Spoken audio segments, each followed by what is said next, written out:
All right, here to introduce the 1075 and the 960R. They're the big brothers of the 860 and the 770, and we're pretty excited about them. It's cool to have some bigger, high aspect foils for the rest of the world. Not everywhere has tons of wind like WA or Hawaii, and the beautiful thing about them is how easy the range of them. I guess they're super easy to paddle up, and they still have quite a high top end, so you can hang with swell. You know, but also ride a slow wind bump at the same time, which is kind of what downwinding is, a mixture of riding wind bumps and swell. So, but yeah, as Mark said, they both paddle up pretty good. The biggest difference I find compared to, say, the 1300S is that these require a little bit more finesse. So we need more speed and less pump. So for those that are trying to paddle up on these higher aspect falls, or any high aspect fall for that matter, definitely think about speed rather than pump too much. But yeah, once they're up, they have a serious amount of glide, and we did some flat water paddle ups yesterday in the Tweed, and Dan was making it look real easy on the big 1075, and Marcus on the 960. And these, once you tune into it, you can definitely surf these things. But in micro waves, and like if your focus is learning how to pump, these are going to be epic. A lot of guys at home only use like sort of higher aspect falls because they just want to learn to pump. Basically, if your focus is more on in between the waves than on the wave, these are epic. But if you want to turn as hard as you can, like the S series are going to be way better.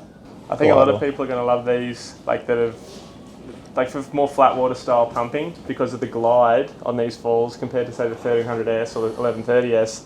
These things, once up to speed, just minimal effort, kind of more finesse to keep it moving.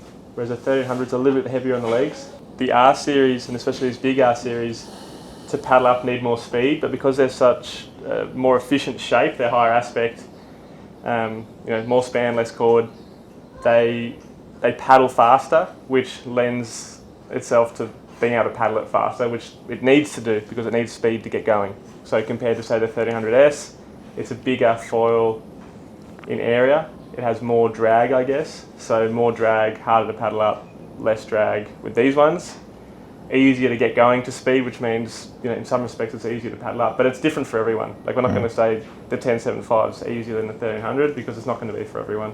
It's just different. And one up is more efficient, but to get it up, it's different.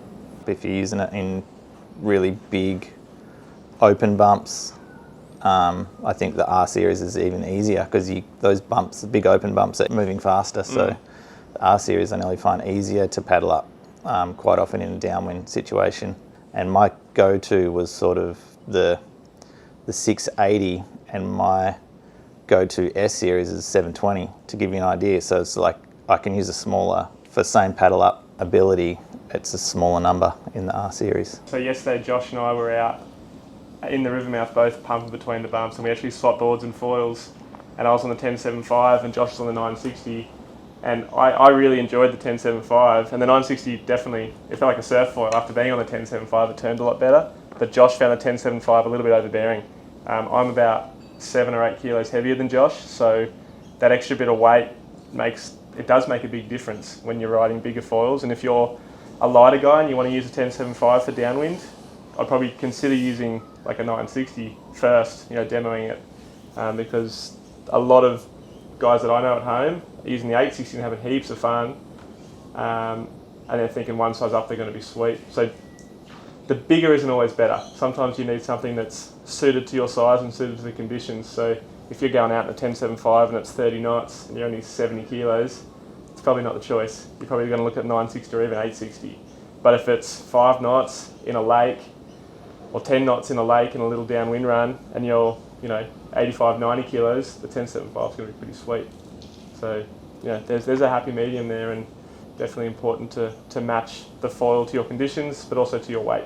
It's the 1075R. It's 1075 square centimetres, 13 aspect ratio, 167 square inches, and 1180 millimetres span. So here we have the 960R. We're looking at 960 square centimetres, 13 aspect ratio, 149 square inches, and 1115 millimetre span.